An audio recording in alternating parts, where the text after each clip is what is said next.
From our studio in our office at the corner of 8th and Walton in Bentonville, Arkansas, welcome to Saturday Morning Meeting.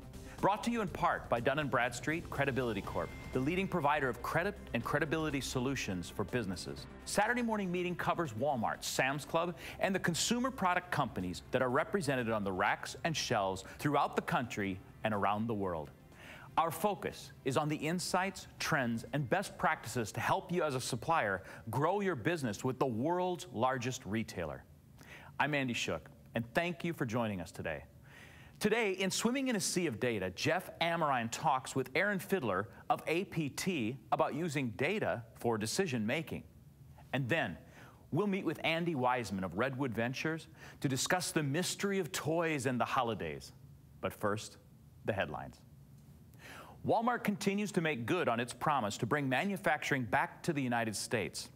The Triangle Business Journal reports that Walmart provided a grant to North Carolina State University's College of Textiles. Now, the school will partner with Ardent Technologies, a textile manufacturer, to develop a textile printing system. Now, if the project is successful, Ardent may be able to reestablish soft goods productions here in the U.S. Now, the grant is part of Walmart's Manufacturing Innovation Fund.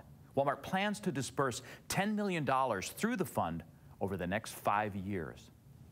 While some people may look down on store brand products, some consumer advocates praise several Walmart private label products. 9news.com reports that a recent consumer report study showed that Walmart's great value LED light bulbs and paper products such as tissues, toilet papers, and paper towels offer top-notch performance at a reasonable price. Now, the report also had high praise for Wild Oats organic foods, which are sold at Walmart at prices that are often 50% less than comparable products at other stores. Sustainability remains a top priority for Walmart, both at home and abroad. Recently, Walmart announced that its latest target is China, a major manufacturing hub. Walmart is working with Chinese suppliers and manufacturers to improve energy efficiency and reduce greenhouse gas emissions. According to a Walmart press release, over the next 3 years, Walmart will invite 70% of its Chinese vendors to participate in the program. Walmart hopes that the effort can reduce emissions by 10%, which is equivalent to taking 200,000 cars off the road for 1 year. The fate of Family Dollar remains up in the air as Dollar General, refusing to be rebuffed, continues its pursuit of the struggling chain. According to USA Today, while Family Dollar leadership favors a deal with Dollar Tree, Dollar General's CEO, Rick Dreiling, remains committed to the purchase of Family Dollar. Dreiling believes that the bid is in the best interest of both Dollar General and Family Dollar shareholders. Well, the trees haven't even begun to change color yet, but Walmart is already preparing for the holiday season. AL.com reports that Walmart will open its Layaway plan on September 12th, allowing gift givers plenty of time to select items and begin making payments in anticipation of the winter holidays. Walmart's Layaway plan is known for its flexibility, requiring only a minimum down payment and not requiring consumers to pay any additional fees. Those are nice little gifts to consumers in themselves. This week, Jeff Amerine and Ameriine Fidler of APT discuss how data can be used to better understand retail promotions, localization, and seasonality. Welcome back, everybody. Today I'm here with Ameriine Fidler, Senior Vice President of APT. We're going to discuss a little bit about how data can impact the world of retail and consumer packaged goods. You guys are a big player in decision science and data analytics. Tell us a little bit about your company, what you guys do. Sure. First of all, thank you very much for having me here Glad today. to have you here. Thanks for coming. Yeah, APT, or Applied Predictive Technologies, the company that I work for, we are a software as a service company that helps our clients use data and information to make better decisions. We've been around for about 15 years. We're headquartered in Washington, D.C. We opened an office here in Arkansas a couple of years ago.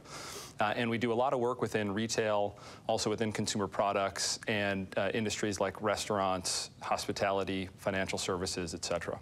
No, that's great. That's great, and thanks again for coming. And you guys are backed by Goldman Sachs, is that what I understood? Yeah, about a year ago, we got an investment from Goldman Sachs of $100 million, so that was a really positive vote of confidence for us. Quite an endorsement, a very interesting field for sure. So talk a little bit about incrementality. Talk about that incremental impact that, that various different promotions and things can have in retail, and how you guys deal with that from an analytical standpoint. Sure. It's a great question, and something that is really at the heart of a lot of what we do, and a challenging question. A focus for us is on the idea of test and learn. How do we help clients make better decisions through the use of data, often through the use of the scientific method as it applies to new ideas and challenges, which is really about what am I going to get from this particular program or investment, whether it's retail servicing, whether it's a promotion, whether it's some type of marketing activity, and helping understand what is that really getting us that we wouldn't be getting otherwise. And what we found is that a best practice capability focuses on answering 3 questions. Number 1 is, what's the impact that my program is having overall? What am I getting that I wouldn't have gotten, as we were talking about? Number 2 is, how can I value engineer this program going forward? Which categories are responding best? Which components of the program are really driving benefit versus just adding cost? Right. And number 3 is about this idea of targeting. Where should I deploy this program going forward? Should it be in certain stores, in high Hispanic areas, in certain income bands? Understanding what characteristics of stores are likely to respond best going forward. Got it. Got it. Very interesting. And you've also said that having sort of decentralized execution or democratizing the availability of the tools is really important. How are you providing some of this information to store-level managers and others so that they can act on it in real time? Yeah, I think that question gets a lot to understanding what are consumers really looking for in different types of stores in different parts of the country, and then pushing that information out to the relevant individuals, whether it's store managers, whether it's brokers who are out in the field. And so we do a lot of work on understanding what's the relationship between certain characteristics about the environment, whether it's demographics, whether it's competitive environment, whether it's just the general sales history that we're observing, and correlating that with the performance that we're observing within stores. Are we selling more of product X, Y, or Z under these conditions versus those conditions? One really good example of that we've seen was a client that tried a program out with a new brand that they were launching. And it was really in 1 or 2 distribution centers to start, and they wanted to understand, is this something that we think would have kind of broader reach and broader interest from consumers? And so we helped them analyze the impact of the program. We saw it really wasn't making much of an impact to start with, just a few basis points of growth within the category. But within all of the stores that received it initially, there was actually a pocket that saw pretty substantial lift. And we helped them understand the pattern that existed there, which was certain income characteristics, certain loyalty to existing brands, and preferences for the new brands, price sensitivity. And based on that, we're able to find that there's a pocket of another 1,000 stores that are really likely to respond well and actually drive, instead of just a couple basis points, a couple full percentage points of category growth, which was a huge win for both the supplier as well as the retailer. Sure, sure. And then that informed strategy, and they knew what to do next. So it wasn't really guesswork, obviously. Exactly. To be able to get to that point. Really, really interesting. What do you see as the remaining issues in that? There's still some opportunities to make that even better. What are you guys facing from that standpoint? Yeah, a big opportunity that we see is really around consistency of execution of these types of principles, and making sure that you're disciplined enough to be doing that on a regular basis for everything that you have going on.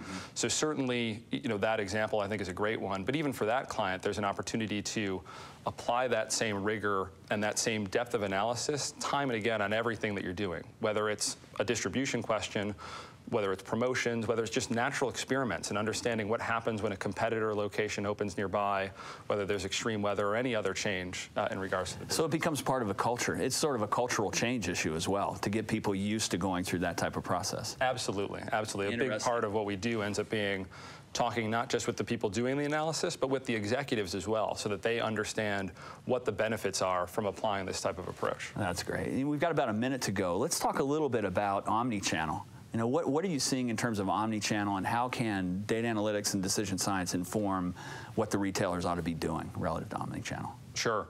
I think that we're hearing a lot about that as well, and it's a really interesting topic for our clients as well to understand how do you operate in an environment with multiple channels. I think the new experiment that Walmart is opening up with their to-go, and understanding how is that going to affect consumer behavior, is it going to drive increased loyalty, gain share, and what's it going to do to the existing store channel are going to be interesting questions to try and analyze. And it's a game changer for them because they obviously need to look at the smaller footprint, the more convenient way, having the products in the place that the customer wants it, when they want it, and the way they want it delivered. Well, it's a fantastic set of insights. Thanks again for coming in. At some point, we'd like to maybe have you back and talk about talent acquisition and how you get the right kind of smart people to help drive this area of decision science and data analytics. Would you be willing to do that? I would love to. That would be terrific. Great. Well, thanks for coming. And please stay tuned. Saturday morning meeting will continue shortly. Bentonville Commerce, less than 1 mile from the Walmart home office. You'll love the convenience, amenities, and customized options Bentonville Commerce offers. For more information or a tour, call 479-200-1112 today.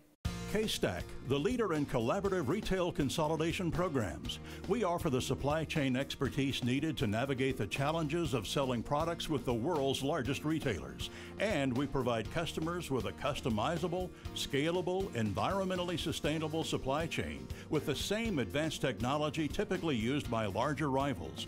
By leveling the playing field, K-Stack lowers distribution costs and increases overall margins. K-Stack, retail logistics is what we do.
Your success with Walmart depends on being able to use Retail Link accurately and with confidence. Designed for both the beginner and the super waiting for a refresher, this course takes a hands-on approach to the most common aspects of Retail Link. In this one-day course, you'll learn how to navigate Retail Link with ease, how to personalize your dashboard, and how to build a query. Become a smarter supplier. Contact 8th and Walton today. Up next, we'll meet Andy Wiseman of RedwoodVentures. Now, we're not actually going into Santa's workshop, but Andy does give us a glimpse of how a toy company gears up for the holidays. Today, we're here with Andy Wiseman of RedwoodVentures to talk about the mystery of the holiday shopping experience. Well, tell us a little bit about RedwoodVentures. Well, we're a young and budding toy company, and we're into our 5th year. We design and manufacture our own product and ship them to retailers all over the world. And of course, we're headquartered here in Northwest Arkansas, which is a great advantage in working with Walmart. And we're growing, which is a good thing. That is a good thing. Yeah. That is a good thing. So what kind of toys do you guys develop, or what type of toys do you have? Well, a lot of different types of toys. Vehicles kind of is where we got our start. Remote control? Yeah, small battery-operated 4x4 vehicles. We've done RC cars. We've done motorized fish. Our Little Fishies brand has been very popular, and our Nixies mermaids are hot this fall, which is an exciting thing. It's good to have the hot item coming up. Well, hopefully it's the hot item. Yes, exactly. Isn't that everybody's hope, though, if you're bringing toys into Walmart or into the country? So chase cancel, that's what we want to talk a little bit about that. Yeah. We hear these words a lot from suppliers from Walmart. What exactly does chase cancel mean? Well, chase cancel is not this mythical land that does not exist. Okay. It's a place we actually have to go to. Right. To be kind of figurative. But chase cancel is what we mean when we talk about the actions we're going to take given a certain program. So we're either going to chase after a winner, or we're going to cancel losers. And so we're constantly looking at our business this time of year, and we're measuring opportunity versus downside, and how do you even begin measuring those things? Are you using the retail link data to help you start deciding that? And when does that start in play? I mean, here it is, what, August? Yeah, we start looking at it. We start looking at it in August and September. Okay. And we're making decisions now with retail partners on what to run after and maybe what to cancel off somewhat. And the consumer is starting to buy those items right now. And so you're getting that data, and that's kind of telling you what's a success and what isn't. Sure, there are a couple of ways, a couple of things we have to think about in terms of contexting this. Number one is, what are the buyer's expectations, and what's the weekly hurdle rate that we need to be achieving? Are we beating that? Are we missing it? And then the competitive set. You've got to understand how you're stacking up against competition, because the buyer has a budget, and that budget has been fixed for a long time. So just because you're killing your numbers and you're just destroying it, doesn't mean that they've got all the budget to chase after everything that you tell them they need to. So you have to be proactive with the buyer at this time of the year as well, don't you? Yeah, and we're all accountable to the consumer. So you want to balance that kind of proactive approach. You don't want to get too out of control and recommend that, you want to end the season short and clean, I guess we should say. So how does this impact your business? Oh, it has a huge impact on your business. I'll give you a couple of examples, both to how it's impacted businesses I've been involved with in a very positive way, and then on the negative side too. Okay. A couple of years ago, well, 5 or 6 years ago now, I worked for a company that had a toy hamster, and when we believed it was a remarkable product, and we had tested it, and the numbers bore it out. We were in the preliminary stages of this back in May and June. We tested the product. So before the toy season even started? Before Chase canceled. Doing focus study groups with kids and doing some internet things? Well, yeah, but there's no test like being on retail shelves. So we isolated a market. We air freighted in goods. We turned on TV. The product flew. And we ended up entering Chase Cancel in a position of great strength, and we could never catch up. We just could not manufacture enough product that year. It was a remarkable thing. Well, that planning and all of that paid off very well, and the next year we had a like product for girls. I'm sorry, for boys, rather, because the previous product had been a girls' product, and we just knew it was going to fly, and we put it on shelves, and it tanked. Really? The boys didn't? Well, that's right. So this is where managing the data for specific items and specific programs early in the season is so important, because it's much better to know in August and September that we have a huge opportunity in front of us, or a huge liability potentially, than it is to find out later in the year and things are built and inventory is made and shipped. So talking about that, what about timelines? Take us through kind of a scenario. What does the timeline look like for toys? Well, we begin developing, and most seasonal categories are no different. We begin developing product about a year in advance. So we're in other words. So you're doing it right now for 2015. But let me back up a little bit. We've been developing Fall 15 toys for some time. We began presenting it to our retail and distributor partners a year ahead of launch, basically. So it's a long lead process. It really is. It's hard to know whether you're going to be right. Exactly. Well, but doing some of those things that you did with that other toy helps you, right? If you do the studies behind it and find out whether or not. But there's no testing like retail testing. Well, that's true. Focus groups, people have mixed feelings about them. I have some very strong feelings about how irrelevant they are in today's age. But there's nothing like a retail test. And I say to our group, we're testing every day, because we're looking at retail, and we're looking at how we're working, how our programs are working, and adjusting course. Does Walmart's information, I mean, as far as the retail link data and those types of things, does that help you as a supplier in toys to? I'll say this, the depth of riches in Retail Link far surpass any other data that we get from any other retailer. And so, absolutely, that's one of the best ways to understand the health of your programs, is to dig, and then dig some more. Well, I want to know more about the holiday promotions and kind of where Redwood Ventures is heading this season. But right now, we're going to take a quick break. Saturday morning meeting. We'll be right back.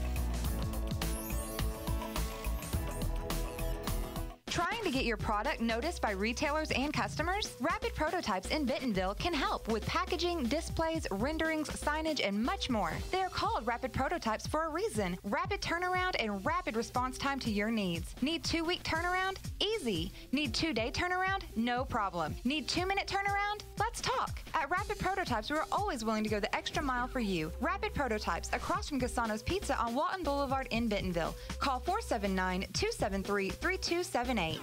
GigWalk is an on-demand mobile workforce that can collect data and do work at retail. Businesses use GigWalk for retail audits, merchandising, and much more. With 350,000 smartphone-enabled workers available on demand, you get unprecedented speed and coverage across the U.S., Canada, and the UK. And all work is reviewed for quality and accuracy. Visit gigwalk.com to learn more.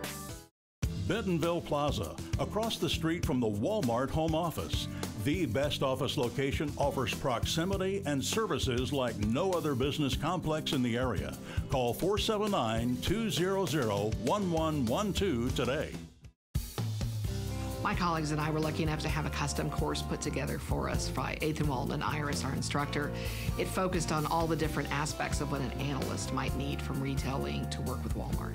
I think what surprised me most is that there were so many things that I had not been using in Retail Link that would be valuable for me and that I hadn't attempted to use yet. And also just some tips and shortcuts. Iris has a lot of experience, and she knows how to help you find things that are going to help you do your work.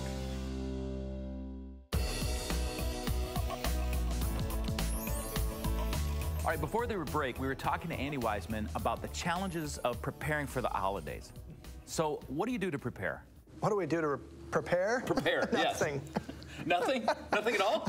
Well, we begin preparing months and months in advance so that when we arrive at the holidays, hopefully we're ready. You know, I had a great boss that said, work your plan. If you don't create a plan, plan to fail. And so what do we do specifically? Well, we have, as we head into the holidays, hopefully we have a great collaborative relationship with our buyers and our retail partners.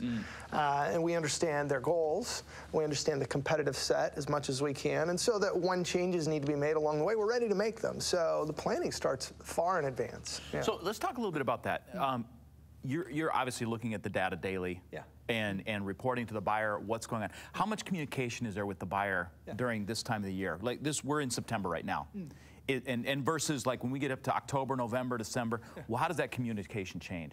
Well, there's a balance to strike because not every buyer wants a daily sales report. Right. Not every buyer wants a weekly sales report. But what I have found, it's true, but what I have found over the years is that providing useful and actionable recommendations that are trustworthy, that's very important. In other words, don't just provide information just to provide information, but provide guidance. You know, that's a good point with you know, for suppliers, because a lot of suppliers think if I just tell the buyer what's selling, well, the buyer already has that information, right? That's right. Yeah. And I've had buyers tell me that. They've said, listen, I already know what my sales are. Right. I want you to tell me what it is that I should be doing. Yeah, how are we stacking up against plan? Exactly. Because all the POS data in the world doesn't matter at all if you don't know what the plan is to benchmark it against. I would agree. I would agree. So what's the single most important thing you've learned about seasonality? Now, you've been doing toys for how many years? Almost 10 years now. 10 years. Okay, so you've seen... Too long. Yeah, it is a crazy industry, isn't it? Yeah, the single most important thing I've learned about seasonality is that we're always wrong. No. You're never right? No, never. And you're wrong both ways, right? Well, you're either, a lot of times you're wrong because you haven't planned sufficiently. That's the great way of being. Then you chase after it. And you thought you'd do 30,000 pieces and it looks like you're going to sell 50 or 60. Isn't that's an awesome... That is an awesome problem. Although the buyers don't like that. Well, no, I mean, they want more then, which is a good thing, right? And we all do. We're all accountable to the consumer and what they want and how much of it that they do want. But then we're wrong on the other side sometimes too, where we make too much. So the hyper-seasonal businesses, the first thing is that you got to remember you're always going to be wrong. And a supplier really needs to have a strategy. You called it earlier an exit strategy. Sure. Right? Yeah. So there are some departments within Walmart where you've got to be thinking about that. You're not just going to go in and sell them your 20 or 30,000 pieces, because if they don't sell, Walmart's going to expect something, or not just Walmart, but all retailers, right? Well, this is right, and this goes back to the consumer again. How are they responding to what we're offering them? Yeah. And this is about anticipating the need toward the end of the season. Hopefully there is no need for an exit strategy. Yeah. So how do you align with trends? Well, this is a difficult question there, because trends are hard to guess.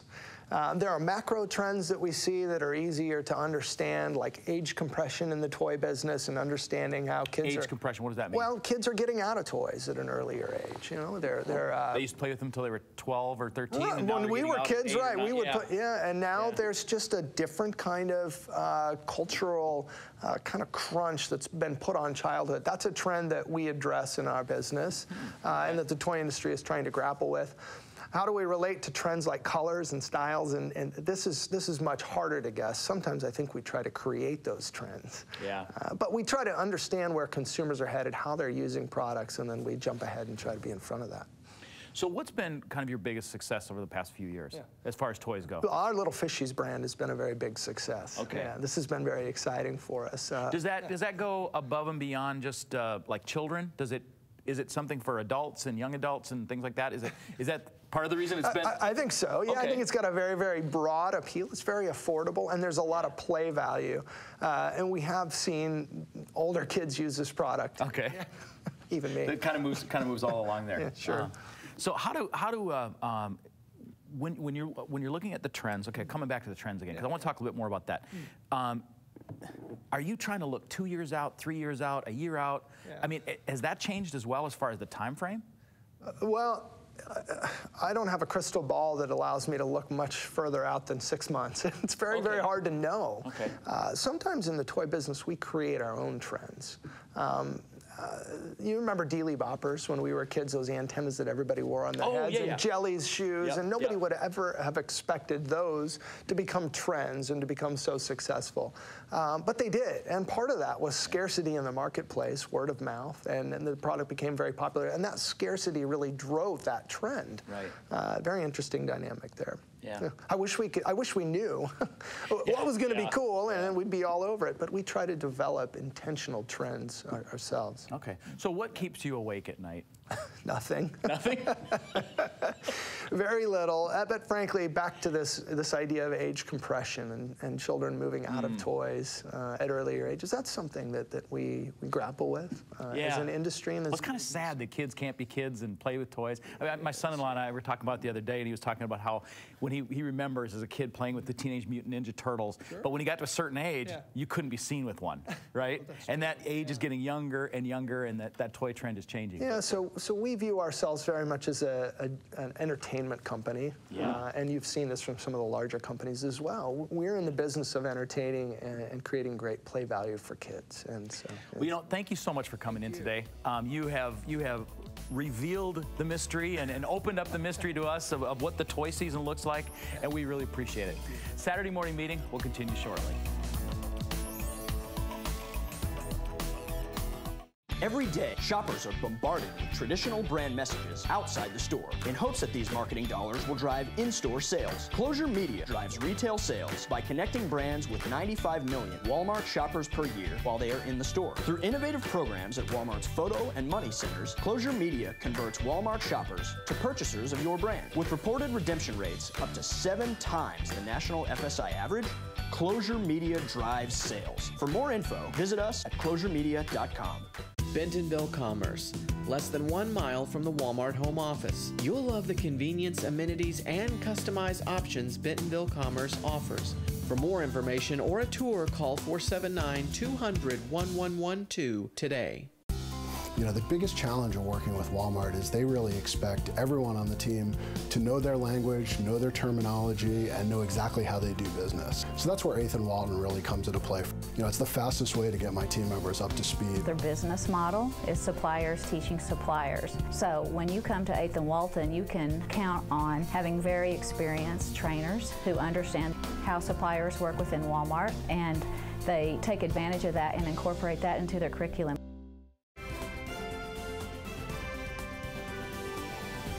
Our thanks to all of our guests. Join us next week when we talk with Steve Jadida of Continental Mills about an unusual and highly innovative product launch, bringing Red Lobster's Cheddar Bay biscuits from restaurant tables to the shelves of Walmart and Sam's Club. As always, we appreciate your taking the time to join us. If you have questions or comments, we'd love to hear from you. I'm Andy Shook, and from all of us at Saturday Morning Meeting, thanks for watching.